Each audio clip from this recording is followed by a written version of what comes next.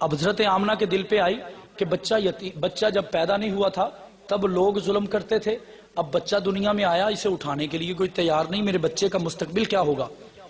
تو کسی عیسائی نے میرے والد علامہ ضیاء الرحمن فاروقی سے سوال کیا، او فاروقی، جس محمد صلی اللہ کی تو تبلیغ کرتا ہے، جس کی طرف بلاتا ہے، اسے تو اٹھانے کے لیے کوئی دائی بھی تیار نہیں تھی؟ نعوذ باللہ۔ میرے والد نے جواب دیا، او عقل کے اندھے، ان دائیوں کی قسمت میں محمد کی ذات ہی کہاں تھی؟ وہ تو باپ کا پوچھتی تھی کہ پیسے کتنے ملیں گے، اور وہ تو تربیت کے لیے لے جانا چاہتے تھے، لیکن میرے رب کو تو منظور تھا کہ حلیمہ کی تربیت کرنے محمد خود آ رہے تھے۔ بات سمجھ میں آ رہی ہے؟ آخر میں حلیمہ آئی، جو کئی دن، روایات کے اندر مختلف روایتیں ہیں، کئی گھنٹے کئی دن کے بعد آئی، دروازہ کھٹکھٹایا، اب غم زدہ ہونے کی وجہ سے جواب یہ دیا کہ بچہ ہے، اس کا والد نہیں، آپ چلے جائیں۔ حلیمہ نے کہا دکھاؤ تو صحیح، آ کر آقا کے وجود کو لیا، اپنے خامند کے پاس لے گئی۔ اب خامند دیکھتا ہے تو عام انسانوں کی طرح دیکھتا ہی جا رہا ہے اور کہتا ہے حلیمہ، لگتا ہے یہ محمد ہماری تقدیر بدلنے آیا ہے، اب آگے کسی کے پاس نہیں جانا، بس یہی ہمارا مقدر ہے، اسے ہی لے کر واپس جانا ہے۔ اب حلیمہ سعدیہ آقا کے وجود کو لے کر اونٹنی کے پیچھے بیٹھ گئیں۔ اونٹنی کا آپ نے سن رکھا، وہ لاغر تھی، کمزور تھی، بیمار تھی، چل نہیں سکتی تھی، دوڑ نہیں سکتی تھی۔ حلیمہ بیٹھی ہیں، خامند آگے بیٹھ گئے، اب وہ اٹھاتے ہیں، اٹھتی نہیں، چلاتے ہیں، چلتی نہیں، کھڑا کرتے ہیں، ہوتی نہیں، دوڑاتے ہیں، دوڑتی نہیں۔ عبد المطلب دور سے دیکھ رہے تھے، قریب آئے، آ کر کہنے لگے، اے حلیمہ خیر ہے، یہ کیوں نہیں اٹھتی؟ حلیمہ نے کہا کہ جی یہ بیمار ہے، لاغر ہے، کمزور ہے، تھکی ہوئی ہے، اس وجہ سے نہیں اٹھتی۔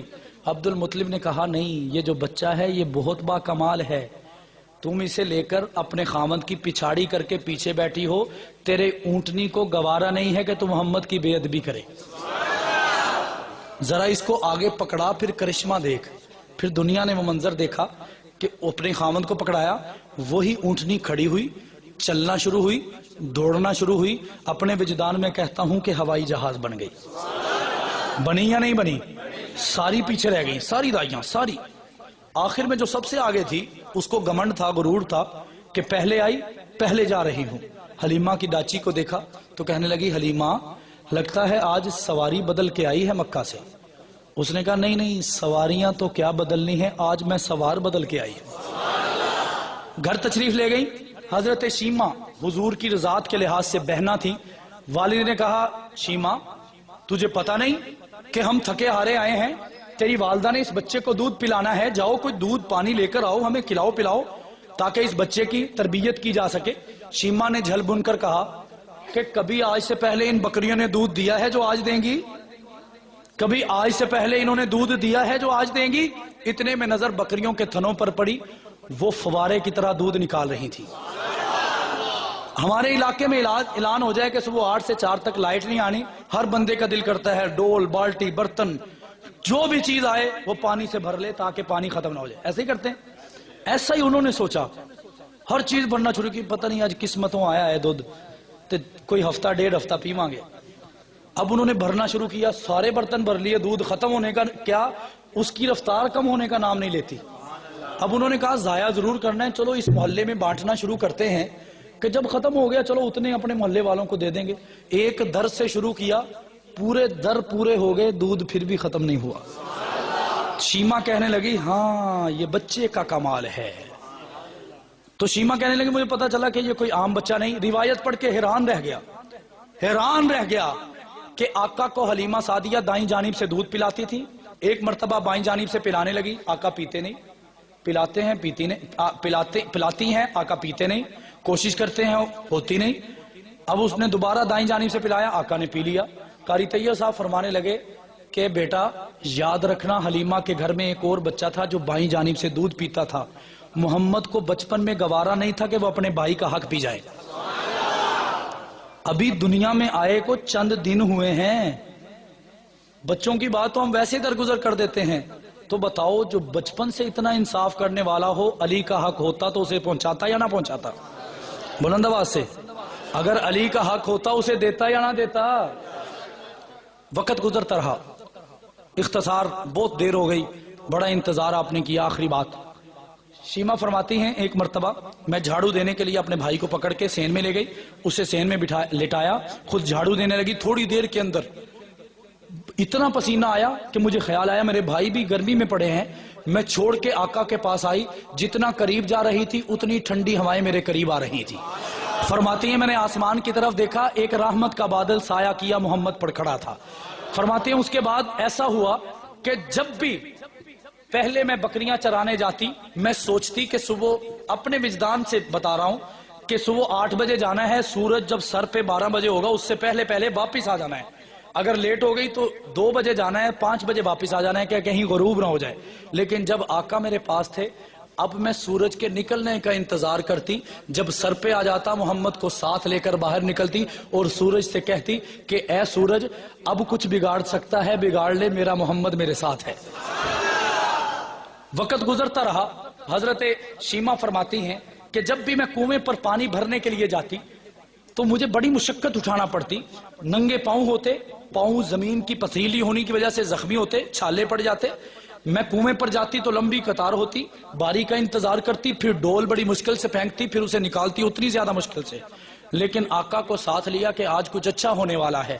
فرماتی ہیں میں نے زمین پر قدم رکھا، پاؤں پر جوتا نہیں تھا، لیکن وہ زمین روئی کی طرح نرم نظر آئی۔ آگے بڑھی تو میں نے آسمان کی طرف دیکھا تو مجھے لگا کہ آسمان کے چاند اور ستارے مجھے جھک کر سلام کر رہے ہیں۔ فرمانے لگی کہ مجھے لگا کہ مجھے وہم ہے، شاید میں زیادہ ہوا میں آ گئی ہوں، شاید میں زیادہ غرور میں آ گئی ہوں۔ فرمانے لگی ابھی میں نے نظریں نیچی نہیں کی تھی، میں نے دیکھا کہ میرے پورے علاقے کے درخت ایسے جھکے ہوئے ہیں جیسے ان کا آقا ان کے سامنے سے گزر رہا ہو۔ کہتی ہے میں قریب گئی، کنویں کے قریب گئی، کوئی قطار نہ تھی، ڈول اٹھا کر میں نے پانی میں پھینکنا چاہا، ابھی میں نے ڈول کو ہاتھ نہیں لگایا، کنویں کا پانی پہلے نکل کر میرے قدموں کو چومنے آ گیا۔ تو پھر مجھے یہ پتا چلا قدم قدم پر برکتیں، نفس نفس پر رحمتیں، جہاں جہاں سے وہ شفیع آسیاں گزر گیا، جہاں نظر نہیں پڑی واللہ وہاں ہے رات آج تک، جہاں نظر نہیں پڑی واللہ وہاں ہے رات آج تک، وہی سحر ہوئی جہاں جہاں گزر گیا۔ شیما فرماتی ہیں کہ میں لے کر بکریوں کو چرانے کے لیے گئی، جس چٹان پر بیٹھ کر میں سانس لیا کرتی تھی وہ بھی بڑی پتھریلی تھی، لیکن آج آقا میرے ساتھ تھے، وہ مجھے موم کی طرح نرم نظر آئی۔ جب میں اس پر بیٹھی تو مجھے اس پر نیند آنے لگی، میں اس پر لیٹ کر سو گئی کیونکہ محمد میرے ساتھ تھے۔ فرماتی ہیں کہ میں واپس آئی تو میرے علاقے کی عورتوں نے مجھے کہنا شروع کیا اے شیما بتا تو صحیح، وہ میری نگرانی کرتی، مجھے چھپ چھپ کر دیکھتی کہ اے شیما وجہ کیا ہے، اتنا چینج، اتنا بدلاؤ، کہاں وہ چلتی نہیں تھی ہوائی جہاز بن گئی، کہاں یہ دودھ دیتی نہیں تھی، ان کا دودھ ختم ہونے کا نام نہیں لیتا، کہاں تیرے قدموں پر چھالے تھے، آج روئی کی طرح زمین تیرے لیے نرم ہے، کہاں سورج تجھے تپش دیتا تھا، آج یہی سورج تیرے پر برف سے زیادہ ٹھنڈی ہوائیں برسا رہا ہے۔ تو شیما نے کہا کہ تجھے پتا نہیں ہے، ان دائیوں نے کہا ہمیں بتا تو صحیح وہ فصلیں کون سی ہیں جہاں سے تو چارہ کھلاتی ہے، ہم وہاں سے کھلا دیں گے شاید دودھ بڑھ جائے۔ تو شیما نے کہا نہیں، یہ فصلوں کا کمال نہیں، ان بکریوں کو چرانے والے میرے بھائی محمد کا کمال ہے۔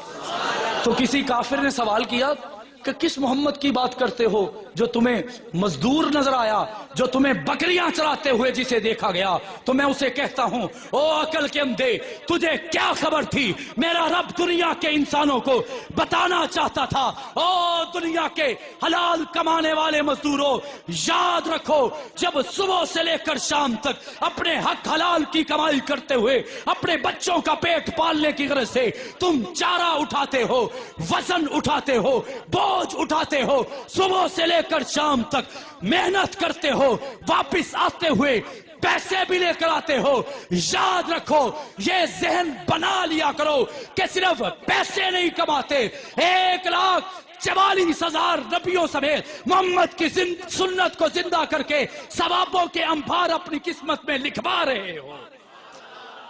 کیونکہ آدم سے لے کر عیسیٰ تک اور آقا تک ہر نبی بکریاں چراتا رہا۔ میرا رب دنیا کے انسانوں کو بتانا چاہتا تھا غریبوں تم اکیلے نہیں ہو، مشقت تم اٹھاؤ گے، محمد کی سنت تمہارے لیے ثواب تمہارا بڑھ دے گی۔ 4 سال کی عمر ہوئی، آخری بات، 4 سال کی عمر ہوئی، اب شیما کہتی ہیں کہ آقا کی واپسی کا وقت آیا، میں آقا کو لے کر گھر سے باہر نکلی، آنکھوں میں پانی تھا، میں نے دیکھا بچے، بوڑھے، جوان، لڑکپن، جوانی عورتیں ہر قسم کے لوگ کھڑے رو رہے ہیں. میں نے پوچھا کہ روتے کیوں ہو؟ بھائی تو میرا جا رہا ہے، تمہارا کیا گیا؟ تو وہ عورتیں وہی دائیاں جو کل اچھا نہیں سمجھتی تھی، اس کو تانے دیتی تھی، وہ کہنے لگیں شیما بھائی تو تیرا جا رہا ہے، کیا محمد صرف تمہارے لیے رحمت ہے؟ کیا محمد صرف تمہارے لیے رحمت ہے؟ یہ تو جب سے ہمارے درمیان ہے ہمارے لیے رحمت ہے، اب جا رہا ہے پورے عالم کے لیے رحمت بن کر جا رہا ہے. یہ میرے آقا کے وہ معجزات ہیں جو صرف 4 سال کی زندگی میں انتہائی اختصار کے ساتھ آپ کو سنائے ہیں. آخری آقا کا معجزہ سنا کر آپ حضرات سے اجازت چاہوں گا. آقا ممبر رسول پر تشریف فرما کو سبحان اللہ. آپ تھوڑے ڈھیلے ہو گئے، بلند آواز سے کہیں سبحان اللہ. تشریف فرما آقا نے فرمایا صحابہ میرا دل چاہتا ہے اپنی روایت کردہ ایک واقعہ تمہیں سناؤں. آقا کی بات سن کر صحابہ نے کہا آقا، فرمائے عرض کی یا رسول اللہ جلدی کیجئے کہیں جان نہ نکل جائے، ہمارا تو ہر انگ انگ آپ کی زبان سے نکلنے والے ایک ایک حرف کو ترستا ہے.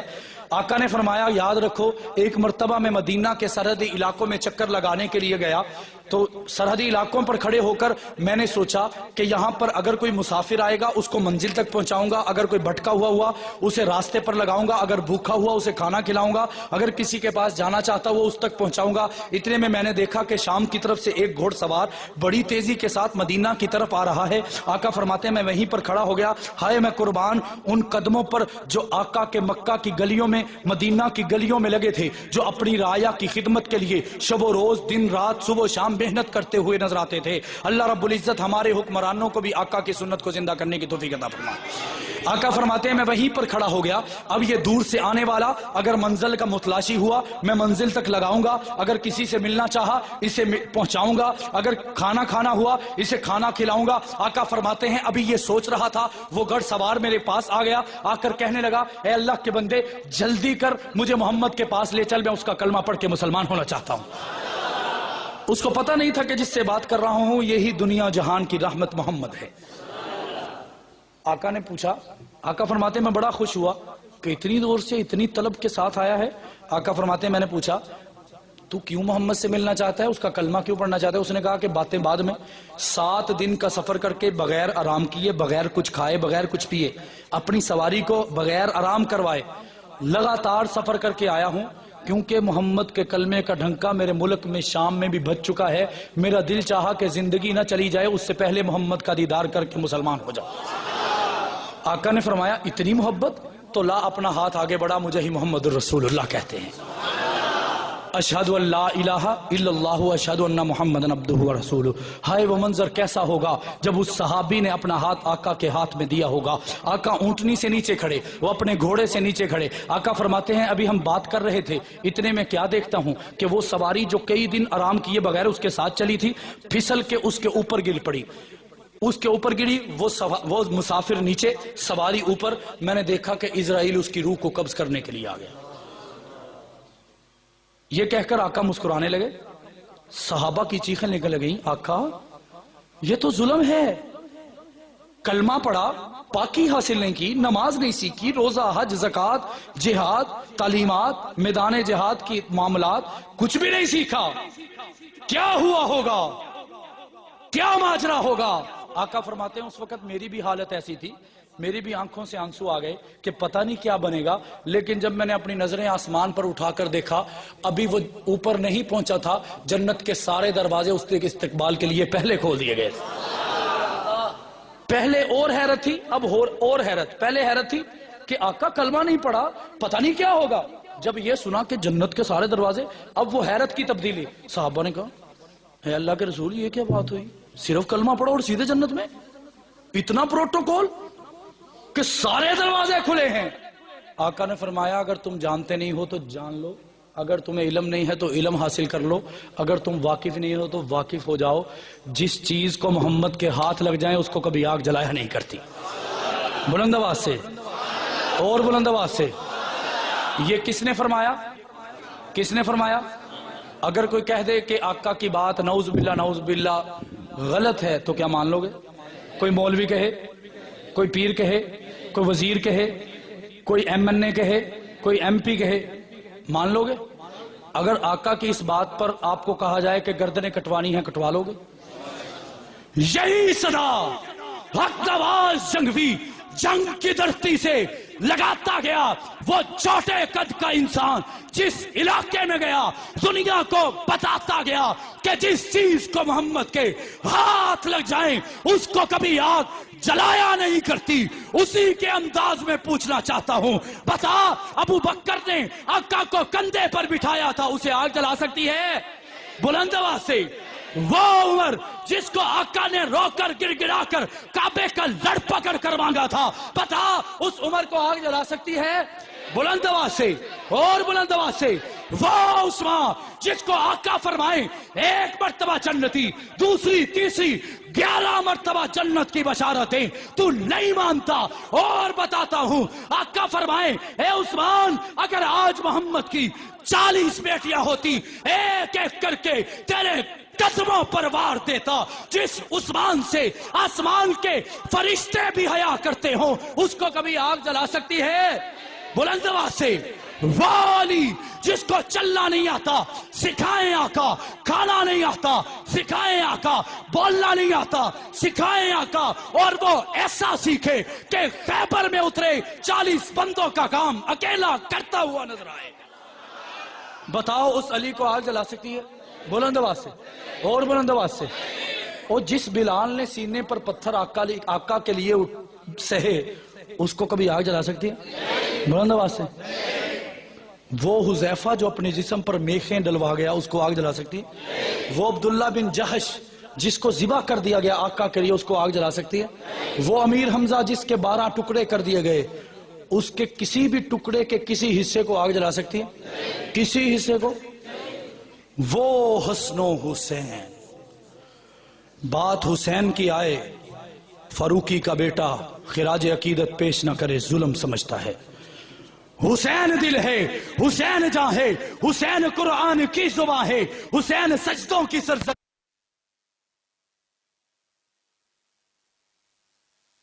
کی آبرو ہے. صحابہ کی انجمن سے پوچھو حسین پیغمبر سے ہو بہو ہے. حسین تنہا تھا کربلا میں، حسین کا ذکر چارسو ہے. حسین کا حوصلہ نہ پوچھو، حسین کٹ کر کے سرخرو ہے. فرات کی لمز رک گئی ہے، حسین وصلوں میں گفتگو ہے.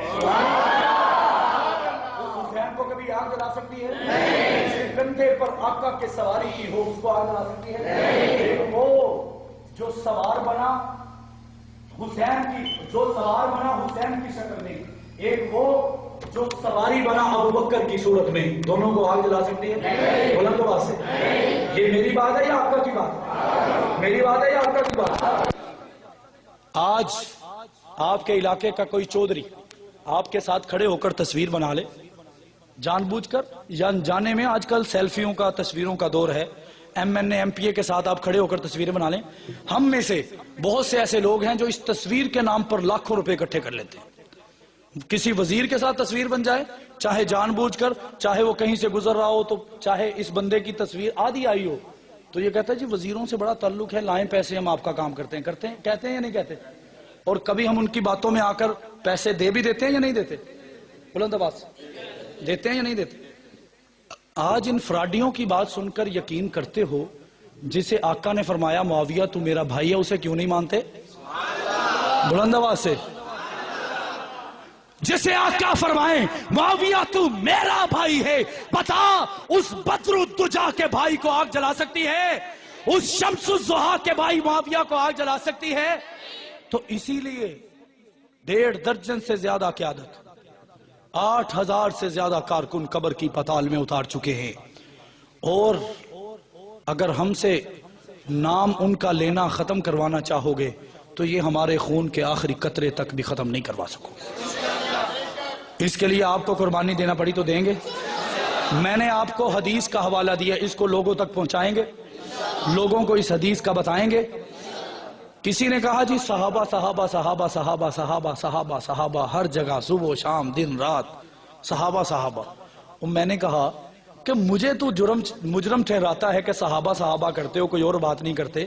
جا ذرا قرآن بھی تو ایسے صحابہ صحابہ ہر صفحے پر کرتا ہوا نظر آتا ہے. اس صحابہ کا نام عام کریں گے، صحابہ کی عزت کے لیے محنت کریں گے، اور بالخصوص یہ جو باتیں سنی ہیں ان کو لوگوں تک پہنچائیں گے. جو بات آپ کی سمجھ میں آئی ہے اس کو دوسروں تک پہنچانا آپ کی ذمہ داری ہے، پوری کریں گے؟ آخر میں اتنا ہی کہوں گا، تم ایسا کرنا کہ کوئی جگنو کوئی ستارہ سنبھال رکھنا، تم ایسا کرنا کہ کوئی جگنو کوئی ستارہ سنبھال رکھنا، میرے اندھیروں کی فکر چھوڑ بس اپنے گھر کا خیال رکھنا۔ محمد كما صليت على ابراهيم وعلى ال ابراهيم انك حميد مجيد اللهم بارك على محمد وعلى ال محمد كما باركت على ابراهيم وعلى ال ابراهيم انك حميد مجيد۔ یا اللہ جو کچھ پڑھا گیا ہے سنا گیا ہے اس کو اپنی بارگاہ عالیہ میں قبول و منظور فرما۔ یا اللہ اس میں یقیناً بہت سی غلطیاں، کوتاہیاں، نافرمانیاں، بے ادمیاں ہوئیں، یا اللہ تو اپنے پیارے حبیب صلی اللہ علیہ وسلم کے پاؤں کی خاک کی برکت سے ان غلطیوں سے درگزر فرما، سیئات کو حسنات میں تبدیل فرما، ان برائیوں کو نیکیوں میں تبدیل فرما۔ یا اللہ تو قادر مطلق ہے، تو کر سکتا ہے، ان سیئات کو حسنات میں تبدیل فرما۔ یا اللہ اس کا ثواب حضور اقدس صلی اللہ علیہ وسلم کو آپ کے وسیلہ سے تمام انبیاء، صحابہ، تابعین، تبع تابعین، اہل بیت، صحابہ، تابعین، تبع تابعین، علماء امت، شیوخ، اساتذہ، پیروں، فقیروں، چھوٹوں بڑوں، اپنوں پرایوں، تمام مسلمانوں کو پہنچا۔ یا اللہ ان کی قبروں کو جنت کا باغ بنا۔ جتنے بھی لوگ یہاں پر ہاتھ اٹھائے بیٹھے ہیں، ان کے جتنے بھی عزیز و اقارب اس دنیا سے جا چکے ہیں، یا اللہ اس کا ثواب ان کو پہنچا، کرور قدر جنت نصیب فرما۔ حضور اقدس صلی اللہ علیہ وسلم کے ہاتھوں سے جامع کوثر نصیب فرما۔ یا اللہ نماز پڑھنے والا بنا، دین پر چلنے والا بنا، کفر سے بھاگنے والا بنا۔ یا اللہ بیماروں کو شفا عطا فرما، بے روزگاروں کو روزی نصیب فرما، بے اولادوں کو صالح اولاد نصیب فرما، نافرمان اولاد کو والدین کا فرما بردار بنا۔ یا اللہ جو بے گناہ جیلوں میں قید ہیں ان کی رہائی کو بندوبست پیدا فرما۔ یا اللہ میرا بھائی معاویہ جیل میں ہے، اس کی والدہ اور اس کے بھائی ضیاء الرحمن فاروقی کے بیٹوں کی شکل میں پریشان ہے، یا اللہ اس کو رہائی نصیب فرما۔ یا اللہ جتنے بھی لوگ بے گناہ جیلوں میں قید ہیں ان کی رہائی کو بندوبست پیدا فرما۔ یا اللہ جو قرض میں ڈوبے ہوئے ہیں ان کی قرض کی ادائیگی کا حلال طریقے سے بندوبست پیدا فرما۔ یا اللہ آج کے اس جلسے میں میں دو نتیجوں پر پہنچا ہوں، ایک حضور اور صحابہ تھے، دوسرا پاکستان کی عظمت تھی۔ یا اللہ اس پاکستان کے جھنڈے کو ہمیشہ سر بلند فرما۔ یا اللہ اس پاکستان کی حفاظت فرما، جو لوگ اسے توڑنے پر تل چکے ہیں ان کو ہدایت نصیب فرما، اگر ان کی قسمت میں ہدایت نہیں تو پاکستان کے تمام دشمنوں کو تباہ و برباد فرما۔ یا اللہ جو لوگ جو ادارے اس ملک کے اندر رہ کر پاکستان کی حفاظت کر رہے ہیں، یا اللہ ہم دل سے ان کی قدر کرتے ہیں، یا اللہ ان کو ترقیاں نصیب فرما، ان کو نئے جوش اور جذبے سے فقط پاکستان کی حفاظت کرنے کی توفیق عطا فرما۔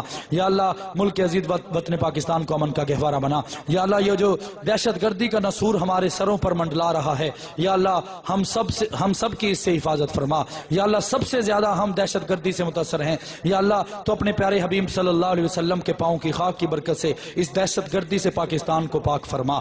یا اللہ پاکستان سے محبت کرنے والے تمام لوگوں کو جزائے خیر عطا فرما۔ یا اللہ اس مسجد کو، نمازیوں کو دن دگنی اور اس میں شرکت کرنے والے تمام لوگوں کو دن دگنی رات دگنی ترقی عطا فرما۔ یا اللہ جو کچھ مانگ سکے ہیں وہ بھی عطا فرما، جو نہیں مانگ سکے وہ بن مانگے عطا فرما۔ یا اللہ جب تک جیئیں عظمت صحابہ کے لیے اپنی زندگی قربان کرنے کی توفیق عطا فرما، اور جب موت آئے مزیدار شہادت والی موت نصیب فرما۔ اجمعین برحمتک۔